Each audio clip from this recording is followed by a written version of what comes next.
Lecture number 7।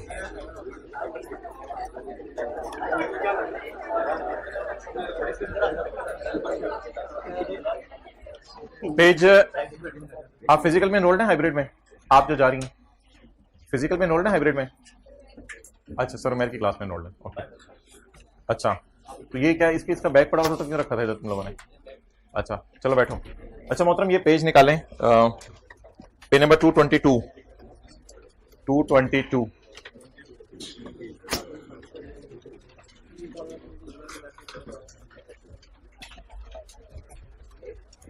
ये रात का फर्स्ट डे है, वो भी जरा अटेंटिवली बातों को समझ लीजिएगा, सुन लीजिएगा। थोड़ा सा उधर होकर बैठे ना, ताकि फिर बाद में आप लोगों को बार बार उठना पड़ेगा। What is an asset?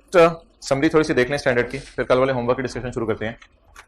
Asset एक रिसोर्स है जो एंटिटी कंट्रोल कर रही हो as a result of past event. कोई भी चीज है उसमें पास्ट इवेंट होता है उसका खरीदना या खुद बनाना, यहां से पता चलता है ये एसेट आप कंट्रोल कर रहे हैं। That is page number 222। अच्छा, एसेट से फ्यूचर में इकोनॉमिक बेनिफिट कैसे आएगा? दो तरीके से, या सेल बढ़ के या खर्चे कम होके। दो तरीके से एसेट से बेनिफिट आएगा फ्यूचर में, या वो सेल बढ़ाएगा या खर्चे कम करेगा। जैसे कोई सिक्योरिटी गेट आपने लगा दिया तो वहां से सिक्योरिटी गार्ड को हटा के वो खुद ही जो है वो चेक करे कि कौन सा एम्प्लॉय एंटर हो रहा है और एग्जिट हो रहा है। अगला सवाल क्या, इसी चलवाने अंदर। What is an intangible? Intangible वो है जिनमें तीन कैरेक्टरिस्टिक्स पाई जाएं। नंबर 1, आइडेंटिफिएबल हो, यानी शनाख्त हो सकती हो। उसके दो तरीके हैं, या एंटिटी से सेपरेट हो सकता हो, या लीगल या कॉन्ट्रेक्चुअल राइट हो, और मनी ना हो, और फिजिकल हैसियत उसकी ना हो। वैसे कल या परसों से हम शायद नया टॉपिक शुरू कर दें, तो जो हजरात लेट आए फिर ये पिछले वाला कवर कीजिएगा यूट्यूब से। रिकॉग्निशन, रिकॉर्ड करने के लिए दो क्राइटेरिया हैं। ये क्राइटेरिया आपने IS 16 में भी पढ़े होंगे। फिक्स्ड एसेट को भी रिकॉर्ड करने के लिए यही दो क्राइटेरिया थे। Probable that future economic benefit will flow and cost can be measured reliably. इधर उधर ना देखे ना, ये इधर क्लास इधर हो रही है। मेजरमेंट, इनिशियल मेजरमेंट किस पे होनी है? चीजों की कॉस्ट पे। इनिशियल मेजरमेंट कॉस्ट पे होनी है, ये काफी दिनों से यही बात करें। सब्सिक्वेंट मेजरमेंट में दो मॉडल्स अवेलेबल हैं, या तो आप कॉस्ट मॉडल पे चीजों को रख लें या रिवैल्यूएशन मॉडल में। फेयर वैल्यू मॉडल का लफ्ज़ यूज नहीं करना, because that is used in IS 40। तो यहां रिवैल्यूएशन मॉडल है, क्योंकि फेयर वैल्यू मॉडल में डेप्रिसिएशन नहीं होती और रिवैल्यूएशन मॉडल में डेप्रिसिएशन होती है। रिवैल्यू तब किया जाएगा जिस वक्त इसकी एक्टिव मार्केट अवेलेबल है। एक्टिव मार्केट क्या होती है? जहां पे इंटेंजिबल बिक रहा हो। एक्टिव मार्केट एक ऐसी मार्केट होती है जहां इंटेंजिबल बिक रहा हो। इंटेंजिबल्स की एक्टिव मार्केट्स बहुत रेयर हैं। फिशिंग लाइसेंस की कोई एक्टिव मार्केट नहीं मिलेगी आपको, क्या बाजार में चले जाएं और अपना फिशिंग लाइसेंस है वो लोगों को बेचें और लोग हम इतने का खरीदते हैं। लेकिन सॉफ्टवेयर की शायद आपको एक्टिव मार्केट मिल जाएगी जहां पे सॉफ्टवेयर खरीद सकते हैं। तो कुछ इंटेंजिबल्स बाय डिफॉल्ट ऐसे हैं जिनकी मार्केट अवेलेबल नहीं है। क्या कोई ऐसी मार्केट है जहां फॉर्मूले खरीदे बेचे जाते हो? नहीं, किसी मार्केट में फॉर्मूले खरीदे बेचे नहीं जाते। हाँ, कोई एक बंदा दूसरे से फॉर्मूला खरीद ले, ये और बात है, लेकिन कोई पूरी मार्केट हो जहां फॉर्मूले खरीदे बेचे जाते हो, तो ऐसी मार्केट एग्जिस्ट नहीं करती। पुरानी किताब वालों से मेरी दरखास्त है, खुदा के लिए नई किताब ले लें। क्वेश्चन 18 भी होमवर्क वाला इन्होंने किताब के अंदर नहीं था, और पता नहीं इन्होंने क्या किया होगा। इस तरह छोटी छोटी चीजें आनी है, किताब की सुस्ती करेंगे आप लोग। Only be revalued active market is available. तो ये बहुत बड़ी बात है जो IS 16 और IS 38 में डिफरेंस है। IS 16 ये कहता था कि इंटेंजिबल को आप रिवैल्यू कर लो, उसमें एक्टिव मार्केट की कोई शर्त नहीं है। इधर एक्टिव मार्केट, पिछली रो में बैठे, पिछली रो में, चले ठीक है अगर है जगह तो। ओके, ओनली टाइम पे करें। इफ नो एक्टिव मार्केट, अगर एक्टिव मार्केट ना हो, अगर एक्टिव मार्केट ना हो और वैल्यूअर कोई वैल्यू साइन कर दे, तो फिर ऐसी सूरत में हम रीवैल्यू नहीं करेंगे। तो आपके पास एक इंटेंजिबल है और वो बाजार में बिक नहीं सकता, लेकिन कोई वैल्यूअर आके कहता है कि मेरे ख्याल से ये इतने का आप बेचो, तो किसी बंदे को बेच सकते हो। इस लाइन को आपने पेपर में इग्नोर करना है और इस एसेट को रिवैल्यू नहीं करना। ऐसी कोई बातें IS 16 में नहीं थी, लेकिन IS 38 में इंटेंजिबल्स बाय डिफॉल्ट अजीब किस्म के एसेट्स हैं जिनकी मार्केट अवेलेबल नहीं होती। Number 3, if there is a restriction on transfer, फिर तो जाहिर सी बात है वी विल नॉट रिवैल्यू। अगर आप किसी चीज को बेच ही नहीं सकते तो फिर मार्केट वैल्यू लगवाने का क्या फायदा? हो सकता है जो आपने इंटेंजिबल खरीदा हो तो अगले ने मना किया हो कि आप इसको आगे बेच नहीं सकते। If there was active market, अगर पुराने जमाने में किसी इंटेंजिबल की एक्टिव मार्केट थी, 2010 से लेकर 2020 तक उसकी एक्टिव मार्केट थी, बट नाउ 2021 में उसकी एक्टिव मार्केट खत्म हो गई, तो we will keep it at latest market value. हम इसको लेटेस्ट मार्केट वैल्यू पर रखेंगे, यानी लास्ट टाइम जो 2020 में मार्केट वैल्यू थी उसी पे किताबों में रखेंगे और उसमें से डिडक्शन माइनस करते रहेंगे। अमोर्टाइजेशन की डिस्कशन आपको पता है। परचेज गुडविल, एक ऐसा एसेट जो डेवलपमेंट के अंदर हो और एक ऐसा इंटेंजिबल जिसकी लाइफ आपको मालूम ना हो। इन तीनों एसेट्स को आपने अमोर्टाइज नहीं करना और हर साल किससे गुजारना है? इंपेयरमेंट टेस्ट से। और इसके अलावा जो एसेट्स हैं अदर इंटेंजिबल्स, अदर का क्या मतलब, इन तीन के अलावा उनको आपने अमोर्टाइज करना है शॉर्टर ऑफ लीगल लाइफ और यूजफुल लाइफ। लीगल लाइफ में आपने इंक्लूड करनी है रिन्यूअल सिर्फ तब जब रिन्यूअल हो मिनिमल कॉस्ट पे। Impairment test is performed if any indication. दो चीजें इंटेंजिबल्स की कॉस्ट में कभी नहीं डालनी। नंबर वन, अच्छा ये इधर उधर अब चेहरा हुआ ना तो माजरत मैं फिर खड़े कर दूंगा आप लोगों को, इधर क्लास हो रही है बस। एडवर्टाइजमेंट एक्सपेंस कभी भी आपने इंटेंजिबल की कॉस्ट में नहीं डालना। स्टाफ ट्रेनिंग कभी भी आपने इंटेंजिबल की कॉस्ट में नहीं डालना। द रीजन इस दोनों पे हमारा क्या नहीं होता, कंट्रोल नहीं होता। रेजिडुअल वैल्यू की डिस्कशन है, ये मैंने आपसे जबानी की थी एक दिन, और जो होमवर्क का सवाल है क्वेश्चन नंबर 18 का पार्ट ए, उसके अंदर भी ये बात हुई थी, लेकिन क्लास के अंदर सिर्फ एक दफा डिस्कस हुई थी तो शायद आपको भूली हो। अभी मैं वो सवाल भी आके पढ़ूंगा। रेजिडुअल वैल्यू और रीवैल्यूएशन मॉडल, इन दोनों के अंदर एक थोड़ा बारीक सा फर्क है। रेजिडुअल वैल्यू थोड़ी ओपन माइंडेड है और रीवैल्यूएशन मॉडल थोड़ा नैरो माइंडेड है। रेजिडुअल वैल्यू क्या कहती है, रेजिडुअल वैल्यू के इसको मकसद के रेजिडुअल वैल्यू का कॉस्ट में से माइनस करनी होती है ना डिडक्शन निकालते हुए। रेजिडुअल वैल्यू को आप तब कंसिडर करेंगे या एक्टिव मार्केट अवेलेबल हो जहां वो बिकता हो, या किसी थर्ड पार्टी ने साइन कर दिया हो कि ये मैं आपसे 4 साल बाद ले लूंगा। लेकिन अगर कोई थर्ड पार्टी साइन कर दे कि मैं आपसे 4 साल के बाद ये चीज ले लूंगी, तो आपने उसको रीवैल्यू नहीं करना। रीवैल्यू सिर्फ कब होगा, जब कोई बाजार हो जहां इंटेंजिबल बिकता हो। रीवैल्यू का क्या मतलब है, बुक वैल्यू से किस पे ले जाएंगे एसेट को, मार्केट वैल्यू पे। इस सारी की एंट्रीज हम करेंगे किसी दिन। मेरा सवाल यह है कि रेजिडुअल वैल्यू सवाल के अंदर बाय डिफॉल्ट आपने जीरो एज्यूम करनी है। Residual value shall consider to be zero unless कि उस इंटेंजिबल की क्या हो, जहां वो क्या होता हो, सेल होता हो, या कोई थर्ड पार्टी आपसे आके कमिट कर दे। कमिट का मतलब है फिर साइन किया हुआ सफा लेना पड़ेगा आपको उससे, या ठीक है जबानी भी हो सकता है कमिटमेंट चल जाए, लेकिन एक फॉर्म कमिटमेंट हो। तो कमिटमेंट कोई थर्ड पार्टी आपसे कर दे कि मैं तुम्हारे से इंटेंजिबल 4 साल बाद इतने का ले लूंगा, तो आज आपने 100 रुपए का खरीदा है, 4 साल बाद उसने कहा मैं आपसे 20 रुपए का ले लूंगा, तो 100 माइनस 20 करके अमोर्टाइज करें, कोई मसला नहीं। लेकिन अगर कोई ऐसा इंटेंजिबल है, इन दोनों के दरमियान और लिखा है, इन दोनों में से कोई भी बात हो जाए, अच्छा, लेकिन अगर कोई ऐसा इंटेंजिबल है जिसकी एक्टिव मार्केट अवेलेबल नहीं है और थर्ड पार्टी कमिट कर देती है मैं इतने का लूंगा, तो इसको कभी भी आपने रीवैल्यू नहीं करना, क्योंकि रीवैल्यू करने के लिए सिर्फ एक ही शर्त है, व्हाट। तो रीवैल्यूएशन मॉडल जरा नैरो माइंडेड है, लेकिन रेजिडुअल वैल्यू थोड़ी ब्रॉड माइंडेड है। वो कहती है कोई नहीं, इन दोनों में से कोई भी चीज हो जाए तो रेजिडुअल वैल्यू आपने सवाल में ले लेनी है। और अगली डिस्कशन तो आपको पता है सारी, अगले सफे वाली। Intangibles, acquired. एक्वायर्ड का मतलब है खरीदे या बनाए, खरीदे। सेपरेट एक्विजिशन, बाजार से जाके खरीदे। तो इसमें आपको पता है परचेज प्राइस ऐड होती है, import duties, non refundable taxes, directly attributable खर्चे, टेस्ट कॉस्ट, ये सारी कॉस्ट। लेकिन ऐसा भी हो सकता है आप किसी का बिजनेस खरीदें और सारे इंटेंजिबल्स आ जाएं। ये हम कंसोलिडेशन में डिस्कस करेंगे, तो इसको हम अभी डिस्कस नहीं करें, वॉल्यूम 2 में कंसोलिडेशन में डिस्कस करेंगे। नेक्स्ट टेस्ट कितने लोगों ने दे दिया है, राहत का कर दें, वेल डन, हो गया सही, पासिंग मार्क्स आ जाएंगे। ओके, इंटरनली जनरेटेड इंटेंजिबल्स, उसमें कुछ चीजें जो कभी भी इंटेंजिबल नहीं है, जैसे internally generated goodwill, brand, message, publishing, title और कस्टमर लिस्ट। दोस्त पीपल आर वेरी लकी जिन्होंने लेट ज्वाइन किया है कि अगला टॉपिक का पिछले टॉपिक से कोई लिंक नहीं है, लेकिन अगर ये बहुत बड़ा अपना नुकसान कर बैठे हैं, 6 दिन क्लास से पीछे हो गए हैं, इसको बस कवर करना है किसी तरह। इंटरनली जनरेटेड, एक्सपेंस आउट या कैपिटलाइज। रिसर्च को क्या करना है, डेवलपमेंट अगर क्राइटेरिया मीट कर रही है तो कैपिटलाइज, और अगर क्राइटेरिया मीट नहीं कर रही एक्सपेंस आउट। डेवलपमेंट में कुछ खर्चे होते हैं जो एसेट की कॉस्ट में ऐड होते हैं, मटेरियल के, सर्विसेज के, एम्प्लॉइज की salaries, fees to register legal rights, यही जो हमने सवालों में किए हैं, ये खर्चे कैपिटलाइज होते हैं और एसेट की कॉस्ट में क्या होते हैं, ऐड। और goodwill, message, customer list, publishing, title और ब्रांड्स वगैरह अगर परचेज किए हैं तो ये क्या है मोहतरम, इंटेंजिबल। लेकिन अगर इंटरनली जनरेट किए हैं तो इंटेंजिबल नहीं है। जी भाई पूछो सवाल,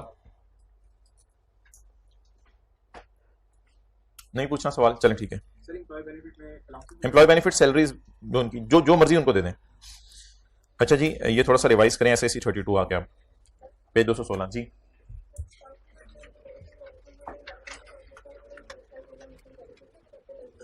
पास पेपर में क्या है, नहीं उसको हमेशा अप्लाई करना है। हाँ जी, वॉल्यूम ऊंची करो थोड़ा। रशीद, इस तरह, यानी मैंने कुछ और बोला था। हाँ बोलो।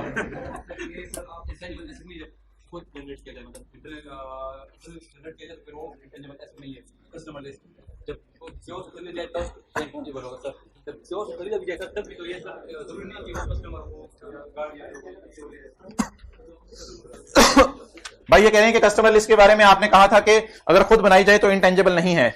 इसकी रीजन ये थी कि इसकी कॉस्ट रिलायबली मेजर नहीं हो सकती।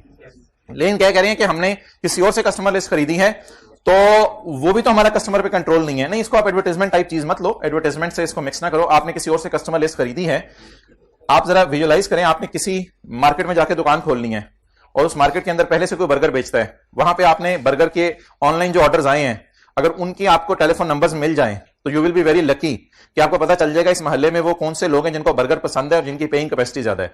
वरना मोहल्ले के अंदर 700 घर होंगे, आपको क्या पता होगा कौन जो है बर्गर खरीदता रहा है कौन नहीं खरीदता रहा। वो दुकानदार दुकान बंद करके जा रहा है, आपने उससे कस्टमर लिस्ट बाय कर ली, आप पागल हैं कि आपने 50 लाख रुपए देके बाय की। स्टैंडर्ड कहते हैं इसका मतलब है कॉस्ट कैन बी मेड लायबली, और फ्यूचर में बेनिफिट आने थे तो आप पे करते, वरना आप 50 लाख की अमाउंट पे ना करते। इसलिए इसको कैपिटलाइज करना है। बाकी for further details you can meet me after class. No okay, अच्छा आगे चलें जी। SAC 32 कहता था कि वेबसाइट्स जो है वो दो किस्म की हैं, एक है वेबसाइट्स इंटरनल एक्सेस के लिए और एक है एक्सटर्नल एक्सेस के लिए। पता नहीं किधर है। तो जो इंटरनल एक्सेस के लिए वेबसाइट्स हैं उनको आपने इंटेंजिबल कहने, और जो एक्सटर्नल एक्सेस के लिए वेबसाइट्स हैं उन वेबसाइट्स को अगर वो प्रोमोशनल पर्पस के लिए हैं तो फिर आपने उनको एक्सपेंस आउट करना है, और जो प्रोमोशनल पर्पस के लिए नहीं है उनको आपने क्या करना है, कैपिटलाइज करना है। जिससे आप ऑनलाइन सेल वगैरह कर रहे हैं उसको आपने कैपिटलाइज करना है।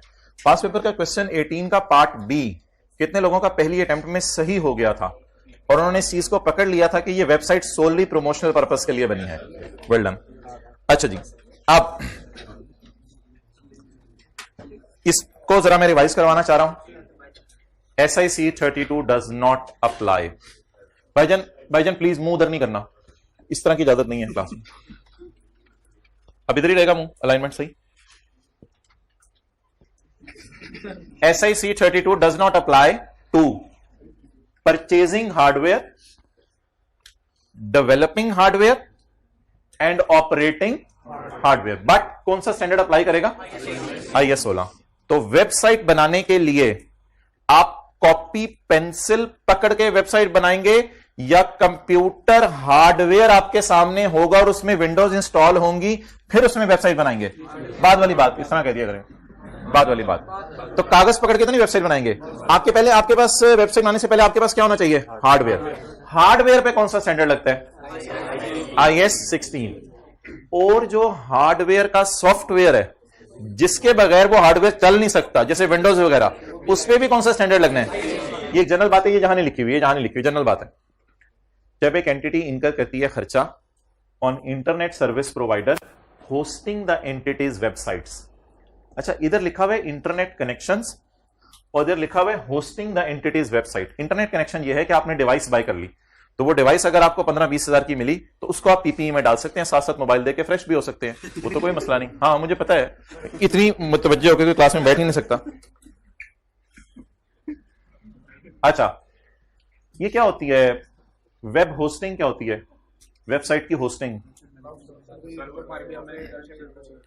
ये कल ही मैं एक IT वाले बंदे से बात कर रहा था, वो कह रहा था कि पाकिस्तान में, मुझे नहीं मेरा नहीं ख्याल, क्योंकि internet service provider web hosting करवा रहा हो।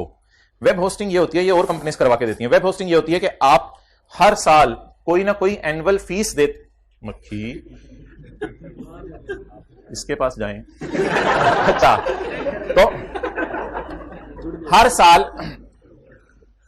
साल आप एक कंपनी को फीस देते हैं, वो ये इंश्योर करती है कि आपके वेब पेजेस उस कंपनी के डेटाबेस में स्टोर हो रहे हैं, और वो डेटाबेस में जो कंपनी, आपने जिस कंपनी से फीस पे की हुई है उसके डेटाबेस में जो आपके वेब पेजेस स्टोर हो रहे हैं, तो जो क्लाइंट है, जो आम लोग हैं, जो एक्सटर्नल लोग हैं, जिन्होंने एक्सटर्नल एक्सेस करना है वेबसाइट को, वो फिर उन पेजेस को इजीली एक्सेस कर सकते हैं और वो हर टाइम अवेलेबल होते हैं पेजेस। ठीक है, अब सवाल यह राइज होता है कि चाहे इंटरनेट सर्विस प्रोवाइडर आपकी होस्ट वही होता है जो घर के अंदर होस्ट जिससे आप मुराद देते हैं, खाने वाली नहीं। ठीक है, अब जब मेहमान आते हैं तो आप उनकी होस्टिंग करते हैं, तो वो लोग सिर्फ ये करते हैं कि हमारे वेब पेजेस को स्टोर कर लेते हैं ताकि आम लोगों की इजीली उसके ऊपर एक्सेस हो जाए। तो वेबसाइट होस्टिंग की जो आप फीस पे करते हैं, this is recorded as an expense. और आपने होमवर्क वाले सवाल में यह फील किया होगा कि अगर किसी चीज की आप एनुअल फीस पे करते हैं तो फिर उसमें अलग अलग भी करना पड़ता है, कितना P&L में हमारे साल जाना है और कितना P&L में अगले साल जाना है। ये कोई ऐसी अनहोनी चीज नहीं है जो होमवर्क के सवाल के अंदर हुई थी, ये आम सी बात है। अगर कोई कॉलेज वाले 1 नवंबर से लेके अगले साल 1 नवंबर तक का किराया दे दें तो सिर्फ हमारे साल नवंबर दिसंबर को खर्चे में डालेंगे और अगले 10 महीने का नाम रखेंगे प्रीपेड। तो इसलिए अगर आपने एक साल की वेब होस्टिंग किसी कंपनी से सर्विस बाय की है तो इट डजंट मीन कि आप पहले ही एंट्री कर दें expense debit cash credit. It depends करेगा कि वेब होस्टिंग का अरसा हमारे साल के अंदर खत्म हो रहा है या हमारे साल को, तो अगर हमारे साल को क्रॉस करे तो जितना हमारे साल वेब होस्टिंग की सर्विस यूज होगी वो किराए में जाएगा, खर्चे में जाएगा और बाकी सारा प्रीपेड होगा। अगर पे एडवांस में कर दिया हुआ बाकी सारा प्रीपेड होगा।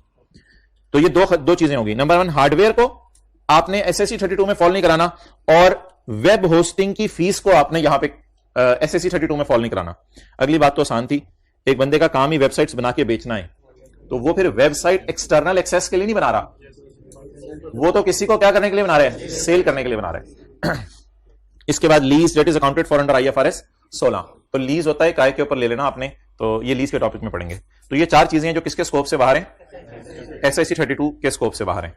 अच्छा, अब स्टैंडर्ड में जिस तरह लिखा हुआ था मैंने कहा था डेट वाज बिट कंफ्यूजिंग, तो हम अपने एतबार से पेपर के लिए रूल ऑफ थंब याद कर लें। इन सारे प्लानिंग के खर्चों को क्या करने, इसमें कोई एक्सेप्शन नहीं है कैपिटलाइज करने की। अगर ये सारे खर्चे रिकॉर्डिंग क्राइटेरिया मीट कर रहे हैं वरना एक्सपेंस आउट, सिवाय एक चीज के, इसमें जो आपने तस्वीरें खींच के लगाई हुई हैं अपनी प्रोडक्ट्स की, उनको आपने क्या करना है, एक्सपेंस आउट करना है। ये ऑपरेशनल फेज बड़ी मजे की चीज है। ऑपरेशनल फेज के सारे खर्चे आपने एक्सपेंस आउट करने हैं। क्या करने हैं, ऑपरेशनल फेज के सारे खर्चे, एक्सेप्ट के आपको लफ्ज आए पेपर में के एक्स्ट्रा बेनिफिट दे रहा है। ये खर्चा जो मैं कर रहा हूं क्या दे रहे हैं, जैसे पहले कैश ऑन डिलीवरी था, अब ऑनलाइन सेल भी आप करके ऑनलाइन पैसे भी रिसीव करने लग गए, जिससे आपकी कस्टमर बेस बढ़ गई। अनलेस के सवाल में ऐसी कोई लाइन लिखी हो कि आपको एक्स्ट्रा बेनिफिट आएगा इसकी वजह से, जब ये लाइन लिख दे तब आपने कैपिटलाइज करना है, and it will be very rare. तो वरना आपने इन खर्चों को, ऑपरेशनल फेज के खर्चों को कहां डालने, एक्सपेंस के अंदर। ओके, नेक्स्ट जी, कल वाले सवाल की तरफ आ जाएं। क्वेश्चन 16 निकाल लें पास पेपर का।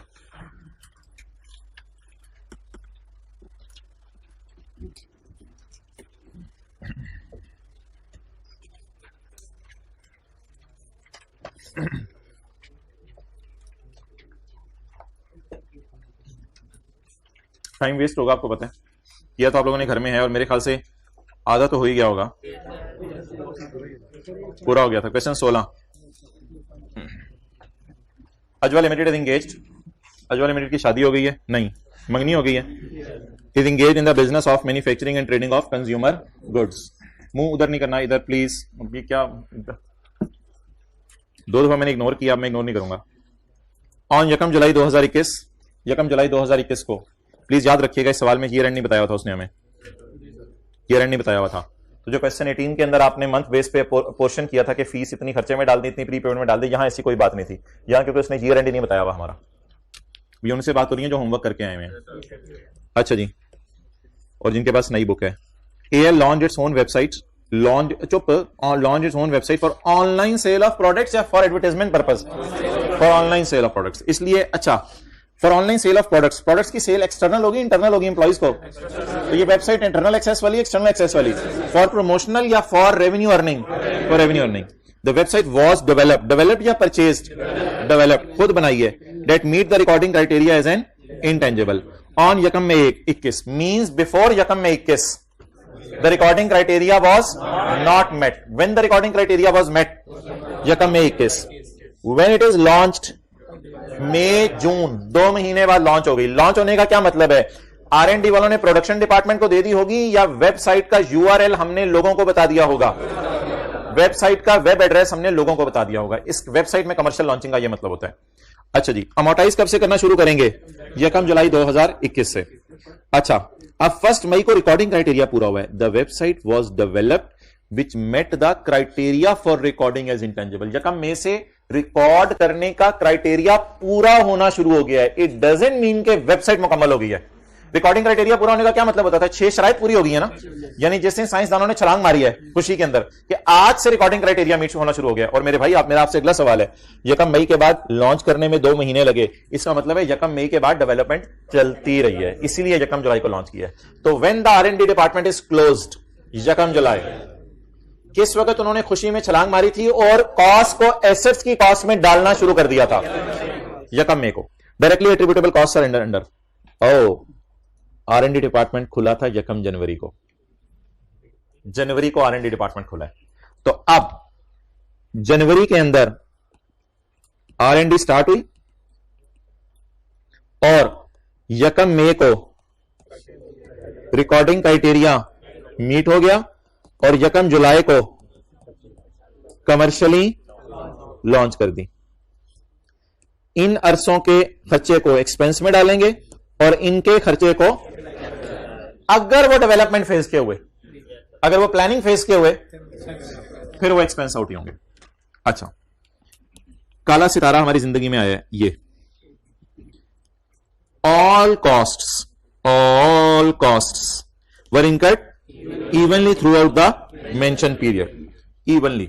ओके, इसका मतलब है जनवरी पूरा, फरवरी पूरा और मार्च पूरा, 3 महीने तक हम हार्डवेयर और सॉफ्टवेयर की स्पेसिफिकेशंस डिफाइन करते रहे थे। तो ये डिफाइनिंग करना कौन सी प्लेस है? रिसर्च का लफ्ज नहीं लिखना पेपर में, मना है, ये काट दीजिएगा घर जाके बुक से, क्योंकि स्टैंडर्ड में क्या लफ्ज लिखा हुआ है, आज अभी काट दें बुक से। रिसर्च और डेवलपमेंट का लफ्ज इस्तेमाल नहीं करना आपने SIC 32 में, बल्कि कौन सा लफ्ज इस्तेमाल करना है?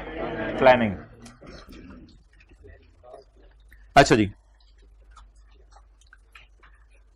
अच्छा अब एक सवाल है उसका, compute the cost of website. तो क्या ये कॉस्ट में जाएगा या एक्सपेंस आउट होगा? एक्सपेंस आउट होगा। Salaries and general overheads, salaries और जनरल ओवरहेड्स कितने हैं आपके? 6। ये वो मेन खर्चा है जो साइंसदानों की तनख्वाह है। ये साइंसदानों को तनख्वाह कब तक देते रहे? 1 जुलाई को लैब बंद हो गई है, जनवरी में शुरू हुई थी, तो जनवरी से जून 6 महीने मुसलसल उनको ये पैसे आप देते रहे हैं। जनवरी, फरवरी, मार्च, अप्रैल तक रिकॉर्डिंग क्राइटेरिया मीट नहीं हो रहा था। मई, जून में रिकॉर्डिंग क्राइटेरिया मीट हुआ। 6 into 2/6, not 2/12, not 2/12, 6 into 2/6 is equal to 2। ये सारी कॉस्ट इवनली है। इवनली का मतलब है अगर जनवरी से जून की 6 है तो जनवरी की 1 है, 6 महीने की 6 है तो 1 महीने की 1 है। ओके, इस 2 को क्या करना है और बाकी जो 4 बच जाएगा? Development of content, development of content, content development, content development. लेकिन जरूरी नहीं मैं इसको कैपिटलाइज करूं, देखना पड़ेगा अच्छी वाली डेवलपमेंट की फेज शुरू हो चुकी है या नहीं हो चुकी। It happened in May June, our ideal period, May June. दोनों चीजें साथ साथ देखनी है कि ये प्लानिंग की है या डेवलपमेंट की है, और ये भी देखना है अच्छी वाली डेवलपमेंट शुरू हो चुकी है या नहीं। क्या ये प्लानिंग की कॉस्ट है डेवलपमेंट की? दूसरा सवाल, ये तो इसको देख के आपने बता दिया, क्या ये अच्छी वाली फेज का खर्चा है या बुरी वाली फेज का? तो इस पूरे को क्या कर दिया? कैपिटलाइज। तो 7 पूरे को capitalise. Next, registering website with search engine, search engine से वेबसाइट को रजिस्टर करवाया। Registering website with search engine, this is what operational phase. It is expense when incurred, unless के इनके साथ कोई ऐसी लाइन लिखी हो, वो लाइन जब भी आएगी बड़ा वाज़ेह तौर पे आएगी। ओके, इसको क्या कर दिया? एक्सपेंस। साल की फीस वेब होस्टिंग की कब पे की? जून में। जून में साल की फीस कब पे की? अब इसको कोई इसमें से P&L में कितनी डालनी है वो भी अलग बहस है, हमें उसने ईयर एंड नहीं बताया, तो बस बाय डिफॉल्ट इसको अब आप कहां डाल दें? एक्सपेंस में डाल दें। आगे, एम्प्लॉय ट्रेनिंग और एडवर्टाइजमेंट, ये हमेशा कहां जाने हैं? एक्सपेंस में जाने हैं। Discount offers for logging on the, हो सकता है हम चीजें बेचते हों फिजिकल दुकान से भी और वेबसाइट से भी, तो हमने वेबसाइट से सेल के लिए यह स्कीम रखी हो कि जो बंदा वेबसाइट से हमारी चीज लेने आएगा उसको हम 10% जो है वो सस्ती चीज देंगे, उसको हम 10% सस्ती चीज देंगे। तो ये discounts offers for logging on the website. अभी मेरे जहन में कोई मिसाल नहीं आ रही, पाकिस्तान में भी कई ऐसी चीजें हैं जो आप फिजिकली जाके खरीदते हैं तो महंगी मिलती हैं, ऑनलाइन ऑर्डर करते हैं तो सस्ती मिलती हैं। जहन में कोई चीज नहीं आ रही अभी तो फूड पंटा तो उल्टा होता है, बड़ा बुरा तजर्बा है। Okay, discount offer for logging on the website. तो डिस्काउंट ऑफर जो हुई है लॉगिंग ऑन द वेबसाइट, क्या ये डिस्काउंट पहले 2 महीने में दिए गए? हाँ, ये डिस्काउंट दिए गए होंगे। इसके बाद देखें कोई ना कोई एक लाइन ऐसी आया करेगी जो आपको कहीं से भी नहीं मिलेगी, ये आप जाके उस डब्बे में ढूंढेंगे वहां पे आपको नहीं मिलेगी। अब यहां पे आपने अकल लगानी है। ये जुलाई और अगस्त का महीना लिखा हुआ है। द रीजन इज कि जुलाई और अगस्त में हमने वेबसाइट नई लॉन्च की थी, तो हम लोगों को अपनी वेबसाइट पे बुलाना चाहते थे, तो जो लोग आते थे उसको 100 रुपए वाली चीज हम 90 रुपए में बेचते थे। तो ये जो 10 रुपए का उन्हें डिस्काउंट देते थे, भाईजन ये डिस्काउंट जो है क्या आपका खर्चा टाइप बुक होगा या ये इनटेंजिबल के कॉस्ट में ऐड हो जाएगा? खर्चा टाइप बुक होगा। बल्कि अगर आप IFRS 15 की बात करें ना, रेवेन्यूज का स्टैंडर्ड हमें आने वाले दिनों में पढ़ना है, उसमें हम पढ़ेंगे अगर आपने 100 वाली चीज बेची 90 की है ना, तो आप सेल ही 90 रिकॉर्ड करें, यानी रेवेन्यू की रिडक्शन बुक कर लें। क्या करें? रेवेन्यू ही कम बुक कर लें, बजाय के रेवेन्यू बुक करें पूरा और डिस्काउंट को किस में डालें? खर्चे में। हम IFRS 15 में पढ़ेंगे, भाई प्लीज चेहरा ऊपर रखा करें, ये इधर कुछ हो रहा होता है, आप लोग उधर कुछ और कर रहे होते हैं। तो रेवेन्यू के स्टैंडर्ड में हम पढ़ेंगे अगर डिस्काउंट दिया है 100 रुपए की चीज पे 10 रुपए का डिस्काउंट दिया तो सेल ही कितने से बुक कर लें? 90 से आफ्टर डिस्काउंट। बट ये रेवेन्यूज की डिस्कशन है। In any case it should not be added in the cost of intangible, इधर it should be recorded as expense और अ रिडक्शन इन रेवेन्यू। या रेवेन्यू कम कर दें या खर्चा बढ़ा दें, समझ रहे हैं बात? एक ही बात है, या खर्चा बुक कर दें या रेवेन्यू कम कर दें। बेहतर तरीका है रेवेन्यू कम कर दें। Okay, compute the cost of website 9। दूसरा, also discuss the reasons for not inclusion of any of the above cost in the computation। चलें जी, रीजंस क्या देख के आएंगे? Defining hardware and software specification falls under the planning phase. Therefore, standard खोल के जो यहां लफ्ज लिखा हुआ है बेशक वो भी लिख सकते हैं। देयरफॉर दीज आर, इधर देखें, इधर देखना है। Therefore these are expensed when incurred. जैसे ही ये खर्चे में जाएंगी, जैसे ही रिकॉर्ड क्या कहते हैं इनकर होंगे, खर्चे में चली जाएंगी। Salaries and general overheads relating to January, February, March, April relate to the phase where recording criteria was not met. Therefore, these will be expensed out. Development of content पे कमेंट इसलिए नहीं करना कि वो पूरा का पूरा 7 कैपिटलाइज हो रहा है। वो कह रहा है कमेंट उस पे करो जिस चीज को आपने कॉस्ट में नहीं डाला। ₹1 incurred in the month of June for registering website with search engine is part of operational phase, therefore it will be expense when incurred. Annual fees for web hosting will be recorded as an expense in the period in which this facility is used rather than recording it as a part of cost of website. Operational expense तो नहीं, admin में डाल देंगे बस इसी तरह। Operational में लिखा हुआ वेबसाइट होस्टिंग नहीं, कहीं नहीं लिखा हुआ, बस वो SAC 32 इन पे लगता ही नहीं ना, यहां पे लिखा हुआ वेबसाइट होस्टिंग। ये कह सकते हैं SAC 32 डज नॉट अप्लाई, लेकिन फिर अप्लाई क्या करेगा? ये वाली बात मैं लिखने को कह रहा हूं, दिस एक्सपेंस इज रिकॉग्नाइज्ड, ये वाली लाइन लिखते हैं। Employ training cost, IS 38 specifically prohibits the recording of employ training cost, ये लिख सकते हैं आप। Therefore it will be expense. Further discounts offered for logging on website should also be recorded as an expense और a reduction in revenue. इस तरह की कुछ लाइन लिख सकते हैं। आपने क्या लिखी हुई है? वैसे सेलिंग एक्सपेंस में चला जाएगा, ठीक है, लेकिन आप आजकल डिस्काउंट सेलिंग एक्सपेंस में नहीं जाते, वैसे रिडक्शन इन रेवेन्यू रिकॉर्ड होते हैं। ओके, ये था जी question number 16। Question number 18, the following transactions pertain to Sphere Limited for the year ended 2022। कितने लोगों ने ये कर लिया था सवाल? कितने लोगों ने डिस्कशन अटेंड कर ली थी? भाई अगर सवाल समझ भी आ जाया करे तो डिस्कशन मस्ट अटेंड किया करें। और अपलोड हुई है, कितने लोगों ने अपलोड हुई देखी है पहले दिन ही? अब मैंने एक काम किया है, मैंने अभी वेबसाइट के ऊपर जिस पे आप नोट्स अपलोड होते हैं उस पे नीचे उसका लिंक भी डाल दिया है, तो वहां जाके आप क्लिक करके इसको देख लें। अच्छा, इस सवाल के अंदर मोहतरम एक चीज दी हुई थी जो अभी मैं डिस्कस कर लेता हूं। SL estimated residual value of licence would be 12 and $9 million at the end of 5 years and 10 years। अच्छा, खाली रेजिडुअल वैल्यू दी हुई है। आज जो हमने डिस्कशन की है, मुझे बताएं क्या कहीं पूरे इस पैराग्राफ्स दोनों में लिखा हुआ है कि इस इंटेंजिबल की एक्टिव मार्केट है इस लाइसेंस की? कहीं नहीं लिखा हुआ। क्या कहीं लिखा हुआ है कि कोई थर्ड पार्टी ने कमिटमेंट कर दी है? तो आप क्या लिख के आएंगे? थ्योरी का सवाल चल रहा था। As there is no active market and no commitment by third party, therefore residual value will be assumed to be. सवाल वाले ने परेशान करने के लिए दी है, और अगर लिखा होता there is an active market and this is the residual value, फिर आप उसे अमोर्टाइज करते हुए क्या करते, माइनस करते। अच्छा, इस सवाल में एक और बड़ी इंटरेस्टिंग चीज थी जो हमने उर्दू का फिक्रा याद किया हुआ है कि ये थी ओरिजिनल कॉस्ट और ये थी 5 साल के लिए, और रिन्यूअल के साथ उसने खुद लिख दिया था कि सिग्निफिकेंट है। देखने में भी सिग्निफिकेंट ही लग रही थी, मिनिमल नहीं लग रही थी। मिनिमल का ऑपोजिट क्या इसने लिखा है, सिग्निफिकेंट। तो हमने क्या कहा था, रिन्यूअल 5 साल के लिए हो रही है। उर्दू में हमने फिक्रा कहा था रिन्यूअल पीरियड को लीगल लाइफ में तब डालेंगे जब रिन्यूअल कॉस्ट ओरिजिनल कॉस्ट के मुकाबले में मिनिमल हो, बहुत सस्ती हो।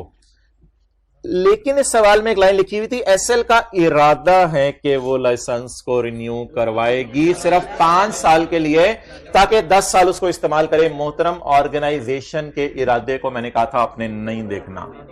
और एक बात और सोचें, अगर आपका इरादा भी है कि 5 साल बाद आप रिन्यू करवाएंगे, तो क्या 5 साल में आपका इरादा बदल सकता है? बदल सकता है। अगर तो सस्ती चीज रिन्यू करानी है फिर तो मसला ही नहीं, फिर तो मटेरियल से पैसे देने होंगे। अभी तो मटेरियल अमाउंट आपने अरेंज कर दिया 40 मिलियन, तो इरादा आपने पहले दिन कर लिया कि मैं करूंगा की बेस पे होगा या मिनिमल कॉस्ट की बेस पर डिसीजन होगा। क्या हमने रिन्यूअल लाइफ को ओरिजिनल लीगल लाइफ में डालने के लिए स्टैंडर्ड में कोई ऐसी लाइन पड़ी है कि मैनेजमेंट की इंटेंशन देखो? क्या लाइन पड़ी है इसकी जगह? लाइन पड़ी है इन दोनों को वर्सेस वाली कैलकुलेशन से गुजारो, इन दोनों का मुकाबला करवाओ। बस ये लाइन देखिए। कितने लोगों को थोड़ा सा इस लाइन ने जरा हिलाया था और उनके दिल में आया चलो यार 10 साल ही कर लेते हैं, ठीक है? तो स्टैंडर्ड में जो गाइडेंस है उसको देख के चलें, ना कि सवाल जिस बेस के ऊपर आपको चला रहे हैं। और इधर आ जाए नीचे, ये वेबसाइट किस लिए बनी है? एडवर्टाइजिंग एंड प्रमोशन के लिए। तो मोहतरम, इसमें प्लानिंग फेज के खर्चे तो वैसे ही कहां जाने हैं? एक्सपेंस में जाने हैं। एक्यूजिशन ऑफ सर्वर, सर्वर बाजी नहीं, सर्वर, वेब सर्वर। सर्वर बाजा भी होता है, सर्वर बंदों का नाम भी होता है। अच्छा, तो accusation of web server, is it a hardware और सॉफ्टवेयर? टचेबल और छुएबल दोनों, टचेबल भी छुएबल भी, ठीक? Means it is a hardware. Okay, next. ये असल में मजे की चीज थी, कंटेंट डेवलपमेंट को क्यों हमने एक्सपेंस में डाला? हालांकि कंटेंट डेवलपमेंट इधर आ रहा है क्योंकि वेबसाइट किस लिए बनी है? प्रमोशन। ये तो नई वाली किताब होती तो ये सवाल करते हैं ना।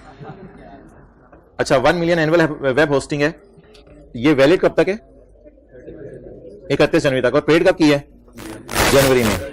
तो मेरे ख्याल से 31 जनवरी 22 तक, 31 जनवरी 22 से 31 जनवरी 23 तक।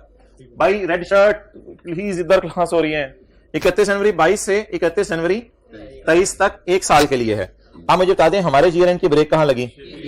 30 जून। तो 1 मिलियन इंटू जनवरी नहीं गिनना, 31 जनवरी 22 से, देखे ना, उसने बताया कि 31 जनवरी 23 तक वैलिड है और साल है, तो फिर शुरू कब हुई होगी? जब हम फरवरी लिख लो, 31 जनवरी 22 से 31 जनवरी 23 तक का खर्चा जनवरी 22 में पे कर दिया है। तो हमारे साल कितनी सर्विस यूज की होगी? जनवरी, फरवरी नहीं, फरवरी, मार्च, अप्रैल में, और इंटू 5/12 को एक खर्चे में डालेंगे, और बाकी क्योंकि पे हो गया एडवांस में, तो उसको कहां डालेंगे? प्रीपेड में डालेंगे। क्लियर? चलें, होमवर्क भी दोबारा डिस्कस करवा लिया सारा। अच्छा जी, थ्योरेटिकल सवालों को लेके चलने का तरीका तैयार होके आइएगा, कल से नया स्टैंडर्ड शुरू हो जाए। छोटी ईद वाले कपड़े पहन लीजिएगा, अगर आप कमिट करते हैं तो मैं भी कोशिश करूंगा, ठीक है? कर लें, ज्यादा नहीं, तैयार हो गया जाना। अच्छा, थ्योरेटिकल डिस्कशन। थ्योरेटिकल डिस्कशन मोहतरम, सवालों में एक तो आप डिस्कस करेंगे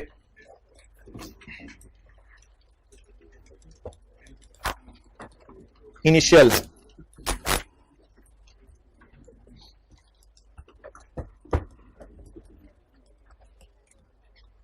और सब्सिक्वेंट।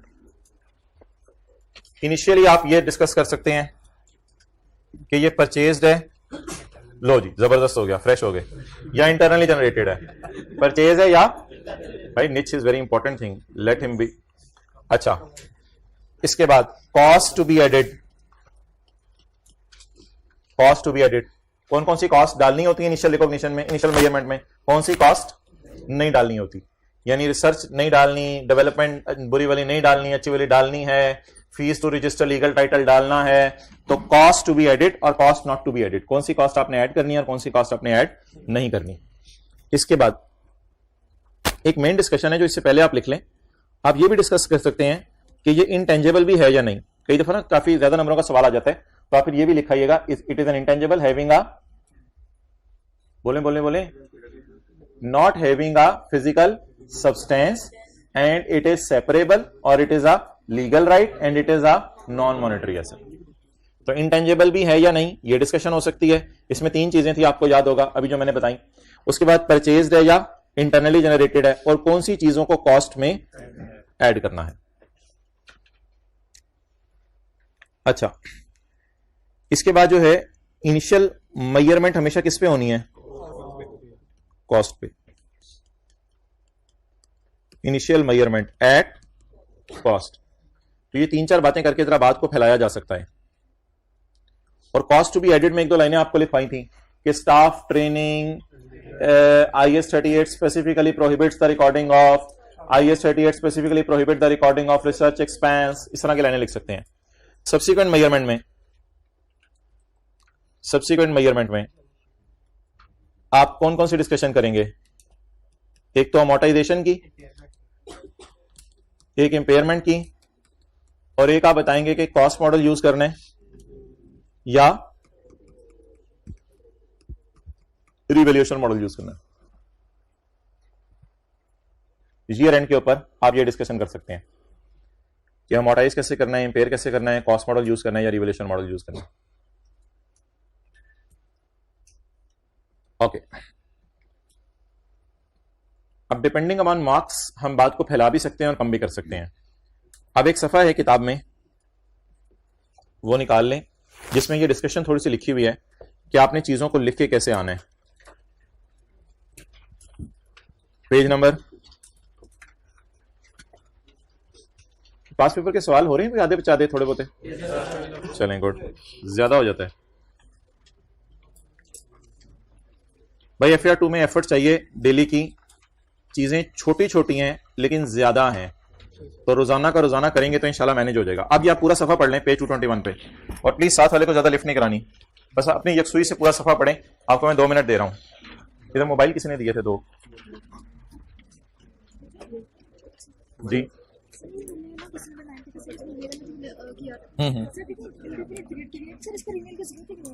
इसलिए कि नई गवर्नमेंट ने कह दिया during 18 the licensing authority intimated, बस खत्म बात, कि आज के बाद रिन्यू नहीं होगा। रिन्यू तो वैसे भी हमने करवाना होता है, इसलिए कि हर 5 साल के बाद एक ना होने के बराबर फीस गवर्नमेंट ने रखी हुई थी, वो हमने देनी होती थी, लेकिन अब गवर्नमेंट बता दी आज के बाद मैं रिन्यू ही नहीं करूंगी। ये लाइन लिखा है विल नॉट बी। ये मैंने कहा था इसको लीगल लाइफ भी ले लें, क्योंकि आपने इस कोर्स में डालना है ना, क्योंकि हर 5 साल बाद रिन्यू होना है, और 150 और 0.3 को कंपेयर करें तो 0.3 ना होने के बराबर है, तो बार बार ही आप रिन्यू करवाएंगे, तो लीगल लाइफ भी यही होगी। अब एंटिटी की इंटेंशन अलग से कहीं बताई नहीं, तो फिर हम भी शायद इंडेफिनेट पीरियड के लिए रखेंगे, लेकिन वो सारी बातों पर ब्रेक लगी इस लाइन के आने की वजह से।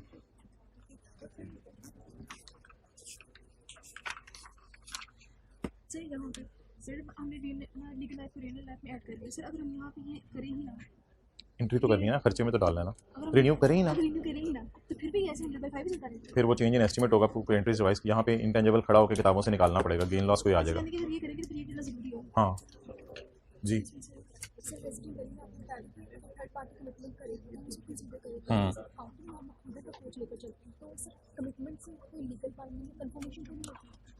नहीं बस स्टैंडर्ड ने कह दिया ठीक है, अगले ने आके वादा कर दिया तो कहते ठीक है बस हो गया, बात करो, कहते अगले ने तसल्ली दे दी, इट्स इनफ।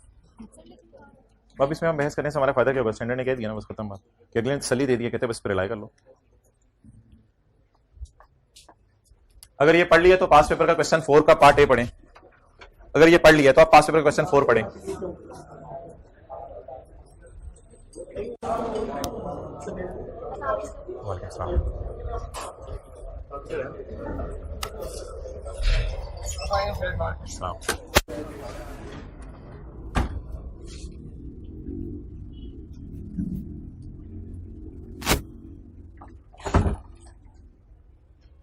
सैटरडे को छुट्टी किसने की थी? क्यों? आया करेंगे, उसमें क्या मसला है? जी कोई सवाल?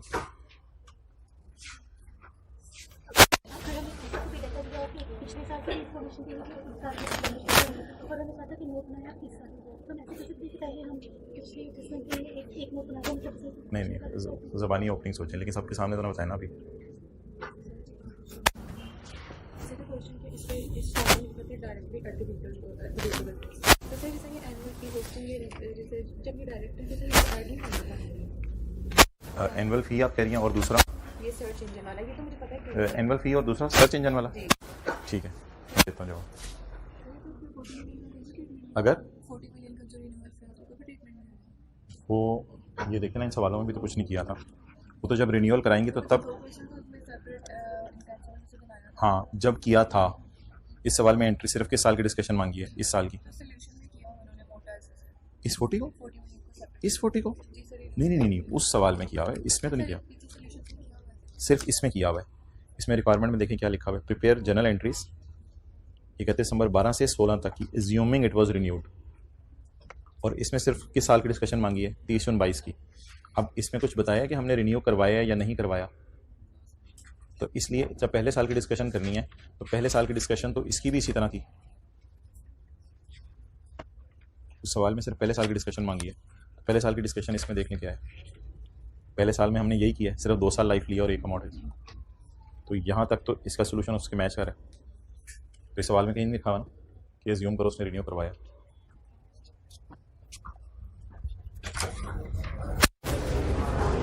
पास पेपर क्वेश्चन 4 पढ़ें।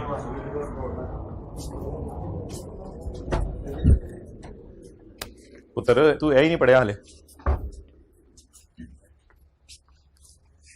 माशाल्लाह कितनी जबरदस्त क्लास चल रही है।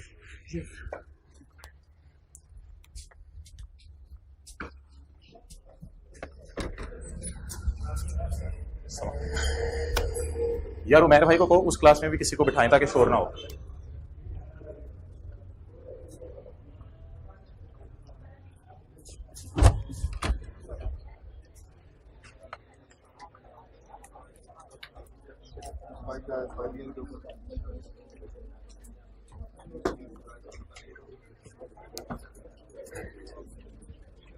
अच्छा मोहतरम, ये स्टूडेंट्स को मसला आता है और हमेशा आता है, और इसी को मैं बार बार कह रहा हूं कि देख लें और तसल्ली से सुन लें और तसल्ली से समझ भी लें।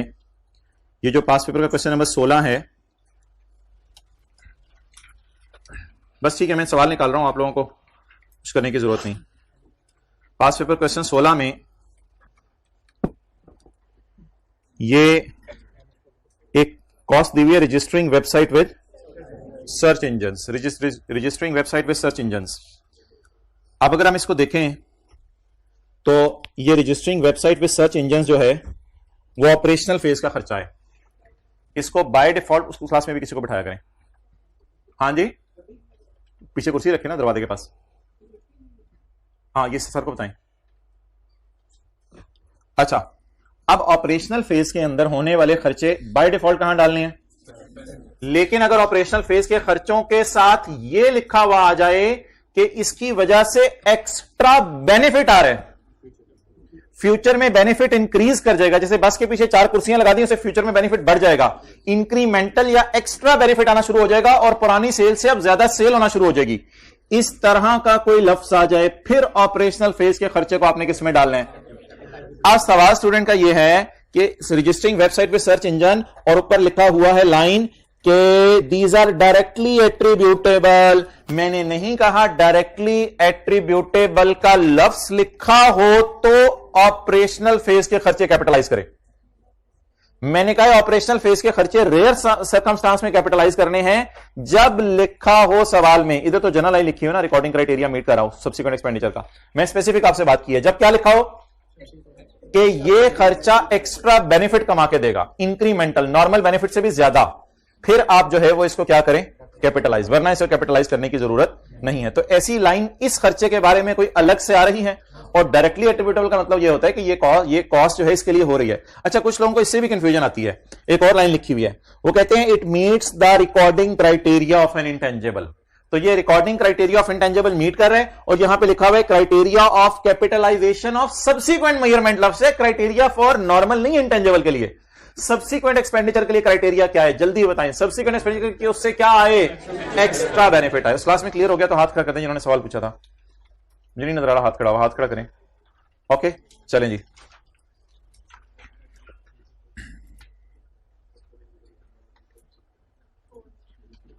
अच्छा, दोनों क्लासेस में माइक अवेलेबल है ना? अवेलेबल हो तो मुझे बताइएगा।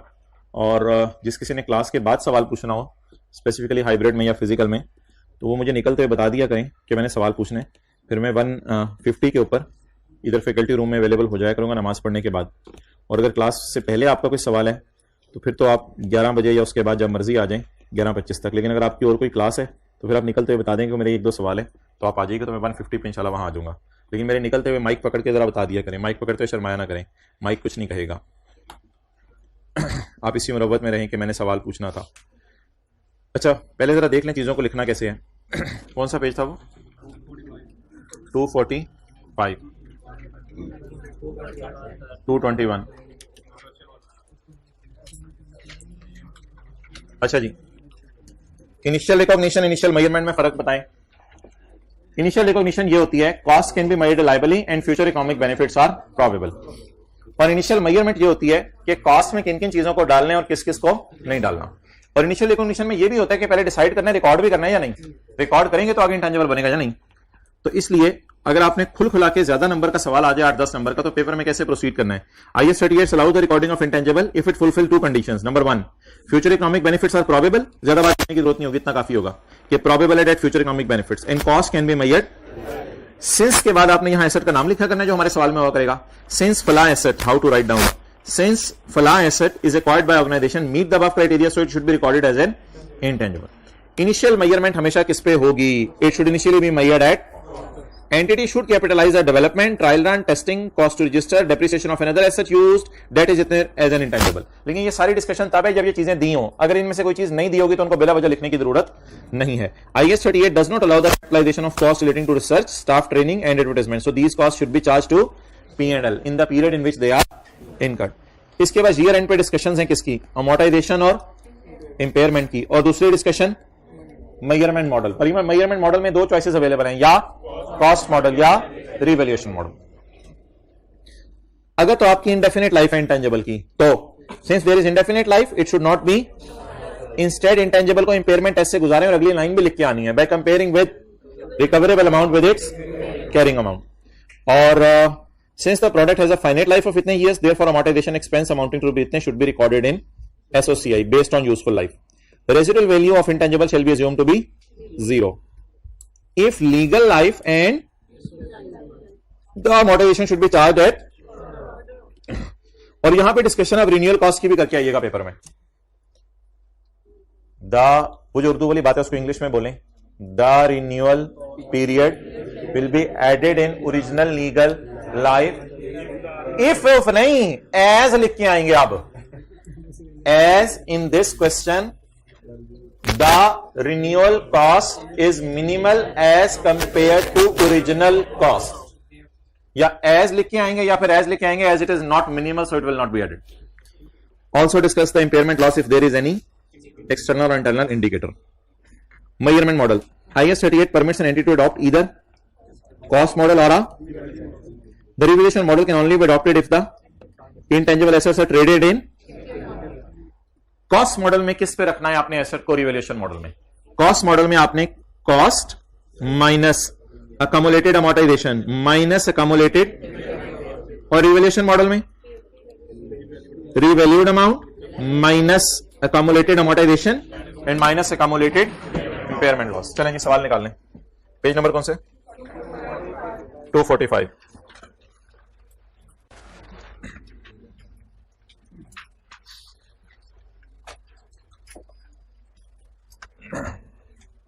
हाँ चलो रोक दो, दूसरा कर लो।